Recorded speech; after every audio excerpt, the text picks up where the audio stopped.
जय हिंद, नमस्कार दोस्तों। कैसे हैं आप सभी लोग और कैसी चल रही है आपकी ट्रेडिंग।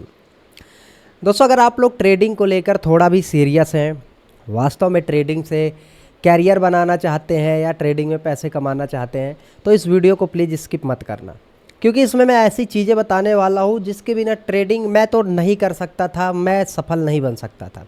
अब मैं देखिए सेबी रजिस्टर तो हूँ नहीं, मैं आपको कोई एडवाइस तो नहीं दूंगा, लेकिन अगर यही चीज़ें मैं 5 साल पहले जाकर अपने आप को बताना चाहूँ तो वो मैं उस हिसाब से आपको एक्सप्लेन कर रहा हूँ।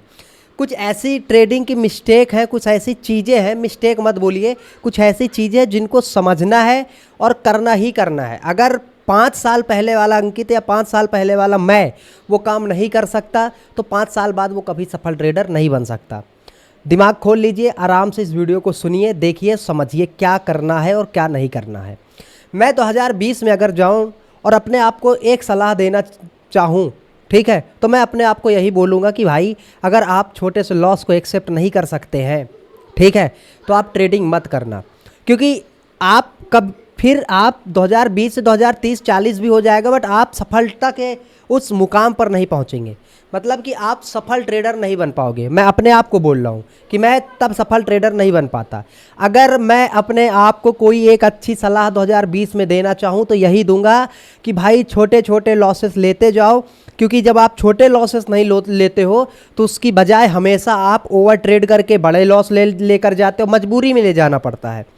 फिर एवरेजिंग कर लेते हो, लूजिंग ट्रेड को होल्ड करके फिर मजबूरी में आप ले जाते हो, समझ रहे हो। तो लूजिंग ट्रेड होल्ड करोगे, ओवर ट्रेडिंग करोगे, एवरेजिंग करोगे, पोजीशन साइजिंग बढ़ाओगे, तो ये जो चीज़ें हैं ये कभी भी आपको सफल ट्रेडर नहीं बनाएंगी। 99.9% ट्रेडर्स का जो लॉस होता है वो इन्हीं मिस्टेक्स की वजह से होता है। वो क्या करेंगे, वो छोटे से लॉस को रिकवर के चक्कर में पूरा कैपिटल दे करके चले जाते हैं। अब मैं इसको एक एग्जांपल से आपको एक्सप्लेन करता हूँ। ये मान के चलिए, ये समझिए कि अगर आपका घर है, उसमें पानी की टंकी, उसमें थोड़ा सा छेद हो जाएगा, आप उसको क्या करेंगे? पूरा पानी बर्बाद हो जाने देंगे, पूरा घर बर्बाद हो जाने देंगे, या सोचेंगे कि उस छोटे से छेद को रोका जाए? यही तो हम करते हैं। सिंपल सी बेसिक सी बात है। हमारे हाथ में अगर कहीं पर कांटा चुभा है, थोड़ा सा चोट है, जख्म है, तो हम उसको क्या करते हैं? कांटे को निकालेंगे, दवा लगाएंगे, या फिर हम अपना पूरा हाथ काट देते हैं। हाथ तो काटते नहीं है, बट ट्रेडिंग में आप ज़रूरी है अपना हाथ काटते हैं। ट्रेडिंग में आप छोटे से कैपिटल को बचाने के लिए आप इतने बड़े बड़े लॉसेस ले लेते हो, ओवर ट्रेड करोगे, लूजिंग ट्रेड होल्ड करोगे, तो ये एक्चुअली में समस्या है और बहुत बड़ी समस्या है। क्यों? क्योंकि यही समस्या आपके कैपिटल को वाइप आउट करती है। भाई महीने का आपने 50,000 से ट्रेड किया, वो आपका 25,000 लेकर के चला गया, आपके पास कैपिटल बचा कितना? अब उस 25,000 को रिकवर करने के लिए आपको 100% रिकवर करना पड़ेगा, जो कि इम्पॉसिबल है। तो आप कर क्या सकते हैं? देखिए दोस्तों, ये तो समझिए, आप समझ लेंगे आज अच्छी बात है, नहीं समझेंगे मार्केट समझा देगा। छोटा लॉस आपके लिए है, लूजिंग ट्रेड होल्ड मत करिए, टारगेट ले लीजिए 1:2 का कम से कम।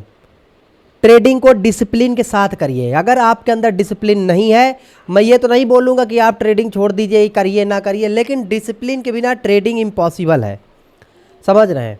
तो एज अ ट्रेडर इन चीज़ों को समझिए कि ट्रेडिंग में जो आप ये कर रहे हैं मिस्टेक्स और ये जो डिसिप्लिन को फॉलो नहीं कर रहे हैं, ये किसी और का नुकसान नहीं, केवल आप ही का नुकसान कर रहा है, और बार बार कर रहा है, एक बार नहीं। इसने 50 बार आपका कैपिटल खाया, इसने 50 बार आपको बड़े जख्म दिए हैं। अगर आप अपने पीएनएल को देखेंगे, जो आप लॉस में है वो इस वजह से लॉस में है, पता है क्यों? क्योंकि आपने अपने कैपिटल को 5 बार जीरो कर रखा है। तो वो जो बड़े बड़े ऊंचाई बड़े बड़े पिरामिड है, पहाड़ से आपके जो लॉस है वो ऐसे हिट होने की वजह से नहीं हुए, वो लॉस ना लेने की वजह से हुए हैं, समझ रहे हैं। अगर आप उस दिन उस लॉस को ले लेते थे तो आपका इतना बड़ा लॉस होता ही नहीं, छोटे छोटे प्रॉफिट हो रहे हैं, वो रिकवर कर देता। हमें इस माइंडसेट के साथ मार्केट में उतर के चलना है। और एक चीज़ मैंने बताया था, अभी मैंने आज पीएनएल अपना शेयर किया है, एक वीडियो जाकर आप देख लेना, वीकली पीएनएल, मंथली भी शेयर किया है, और उसमें मैंने धन के एआई से ये भी पूछा कि मेरी ट्रेडिंग की एक्यूरेसी क्या है, मेरी मिस्टेक्स क्या हैं। मैंने अपने 4 साल के पीएनएल के दम पर उससे ये पूछा कि मेरा 5 से 6 साल का पीएनएल एनालाइज करो और ये बताओ कि क्या मिस्टेक मैंने करी थी जब लॉस में था और जब मैंने प्रॉफिट करना शुरू किया तो क्या ऐसी चीज़ें ऐड करी, तो वो वीडियो भी देख लेना, ठीक है। और फिर से मैं बोल रहा हूँ दोस्तों, आप ट्रेडर हो, डिसिप्लिन फॉलो करो। डिसिप्लिन के बिना मार्केट में ट्रेडिंग नहीं होगा। आप कितनी बड़ी स्ट्रेटजी लेकर के आओगे उसमें भी एक दो बार लॉस होगा, लेकिन अगर आप एक दो बार जो लॉस हो रहा है, अगर उस टाइम आप अपने आप को नहीं बचा पा रहे हैं बड़े लॉस से, तो फिर आपका महीने भर का प्रॉफिट, हफ्ते भर का प्रॉफिट वो एक बार में ले जाएगा और आप इसीलिए लॉस है। रोज़ एसएल हिट होने की वजह से लॉस में कोई नहीं होता। वो जो हफ्ते और महीने भर का प्रॉफिट एक दिन में हम दे करके चले जाते हैं, वो प्रॉब्लम क्रिएट करता है। तो आपको इन चीज़ों को अवॉइड करना है।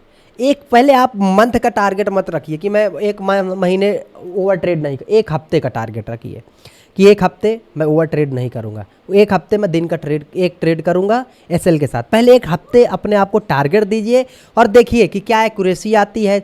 5 ट्रेडिंग सेशन में से आप कैसा प्रॉफिट करते हैं, कैसे रिवेंज लेते हैं, क्या सारी चीज़ें करते हैं। फिर आप जैसे जैसे इंप्रूवमेंट करिए, उसको 10 दिन का कर लीजिए, फिर 1 मंथ का। बट बेसिक से स्टार्ट करके एक बार इन चीज़ों को समझने की कोशिश करिए और जो समझ में ना आए कमेंट में मुझसे पूछ सकते हो।